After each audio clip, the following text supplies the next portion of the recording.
O senhor como coordenador, junto com o professor José Geraldo, desse núcleo de pesquisa, Direito Achado na Rua, né? Não é o direito positivo, como diz o senhor, ele pode até se tornar um direito positivo, mas ele nasce e acontece a partir do exercício da cidadania, de demandas que vêm da sociedade. Ele vem da rua até ser formalizado, vamos dizer, né? E são 30 anos, desde a época da Constituinte, que esse trabalho vai tomando corpo, vai crescendo, vai se consolidando, né?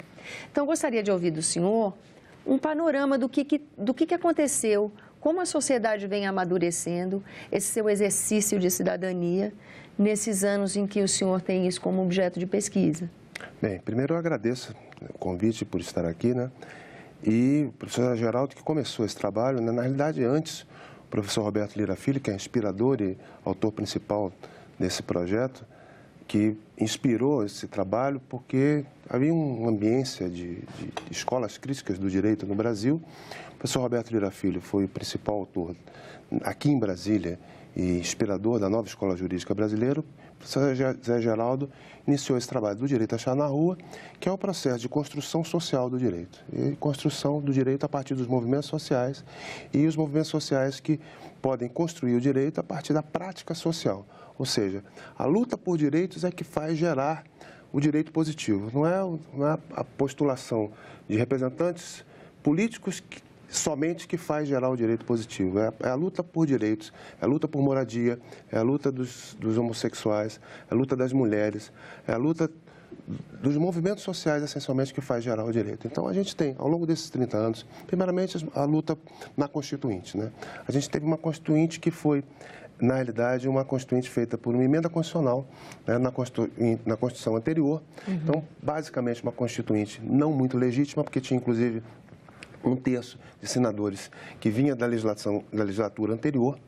Então, a gente tinha, em tese, uma Constituinte não democrática, mas acabou tendo uma demanda popular tão grande que legitimou-se ao longo do processo. A gente teve, por exemplo, o movimento sanitarista, que fez com que, dentro da Constituinte, a gente tivesse o SUS. A gente criou-se o SUS a partir do movimento social sanitarista. A gente teve o Movimento Nacional de Meninos e Meninas de Rua, que fez que, dentro da Constituinte, criasse a demanda do Estatuto da Criança e do Adolescente. A gente teve o movimento de mulheres, que fez com que houvesse igualdade de gênero dentro da Constituinte. A gente teve o movimento do Sem Terra, que fizesse com que tivesse uma postulação de função social da terra dentro da Constituição. A gente teve o movimento quilombola, que fez com que, no artigo 68 do ato das disposições transitórias, tivesse a previsão das terras quilombolas. Então, a gente teve, dentro da própria Constituinte, já esse movimento do direito a achar na rua se constituindo. Então, a gente tem um estudo e a pesquisa desse grupo, né, desde a Constituinte, se consagrando e se constituindo, né, dentro da Universidade de Brasília como um processo. E tem o projeto dos volumes do Direito a Achar na Rua. Né, o volume 1, né, que foi uma demanda dos movimentos sociais ao professor José Geraldo, né, se constituiu num clássico. Né? Esse volume 1, ele acabou virando um volume que se transformou num manual de introdução ao direito, que é a introdução crítica ao direito. O vídeo que foi elaborado pelo diretor César, o vídeo acabou se tornando, viralizou na internet, né? Ele se reproduz até os dias de hoje. Ele acaba se tornando atual por causa da crise de direitos humanos, né, que a gente tem hoje em dia. Então, ele se reproduz até os dias de hoje. E os demais volumes da série acabaram também sendo best-sellers dentro da perspectiva crítica do direito. A gente já está no volume 8 da série e a gente tem outros volumes sendo preparados para serem publicados. Além disso, a gente tem inúmeras dissertações e teses produzidas ao longo desses anos todos. A gente tem um grupo de pesquisa muito ativo, a gente tem trabalho de extensão universitária, a gente tem muito trabalho feito ao longo desses anos todos. A sensação que me dá é que, voltando para aquele tempo, a gente tinha uma expectativa de que a sociedade se mantivesse mais articulada e que a gente tivesse, a partir dali, até por esse envolvimento na autoria da Constituição, um controle social maior do que se tem hoje. Isso é uma impressão minha? Ou o senhor pode comentar essa observação? A sensação é essa mesma. A criminalização dos movimentos sociais e a criminalização da luta por direitos humanos, ela vem com toda a força nos dias de hoje. Então, aquilo que a gente imaginava que não houvesse mais, a gente acaba tendo que enfrentar novamente.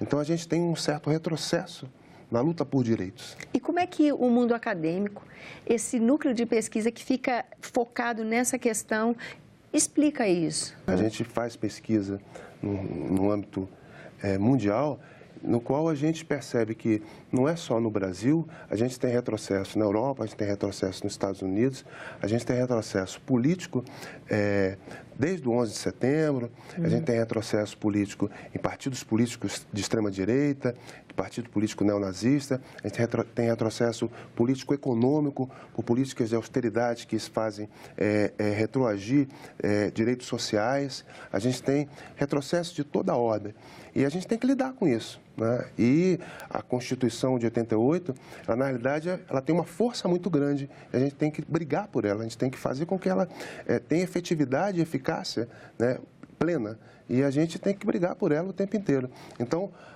nós do Direito Achado na Rua, a gente faz um trabalho de pesquisa e de ativismo para que os movimentos sociais lutem e a gente dê suporte teórico, político, para que lute para a efetivação da Constituição. Agora, também entrevistando outros participantes desse núcleo de pesquisa, né?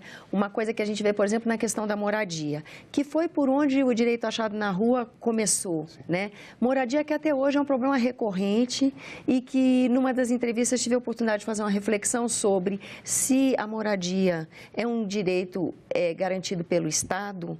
Por que essa política, que tinha que ser uma política de Estado, ela fica tão personalista, né? Ela ganha uma assinatura de cada presidente que passa pela administração, pela incumbência de gerenciar o nosso país. O que falta para legitimar uma política de Estado é o controle social?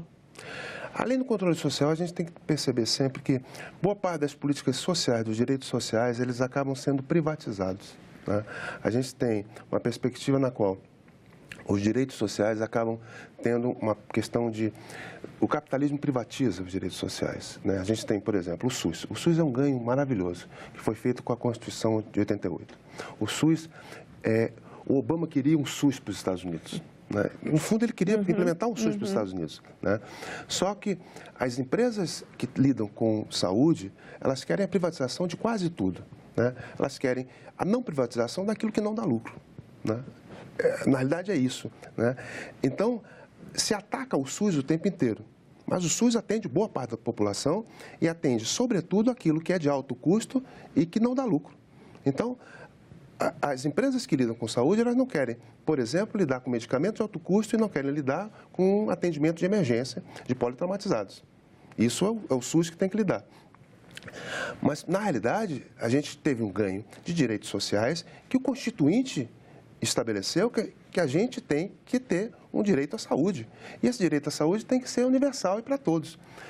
Diante disso, a gente tem que gerar um enfrentamento com esse capital para que a gente tenha acesso para todo mundo. Como é que fica, na sua opinião, qual é o papel que a sociedade tem que exercer nessa eleição tida como tão determinante?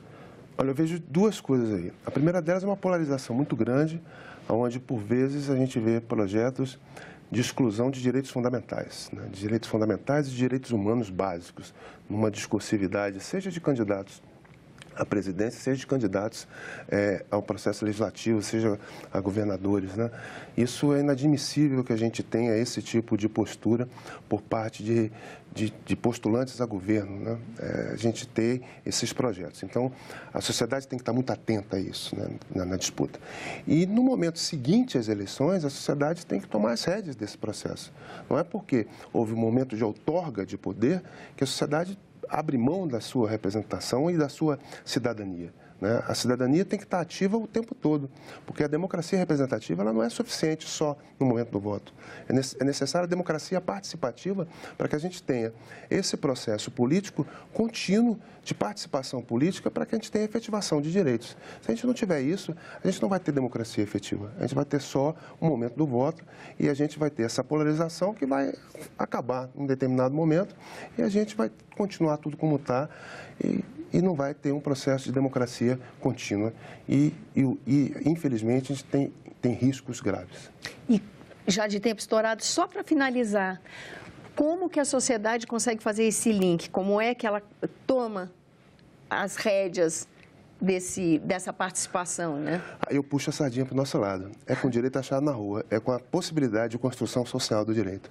É com a consciência de que só se faz a construção da democracia e do direito na rua, com a legítima organização social da liberdade. Dia a dia, paulatinamente, com a sociedade unida trabalhando pela construção do direito.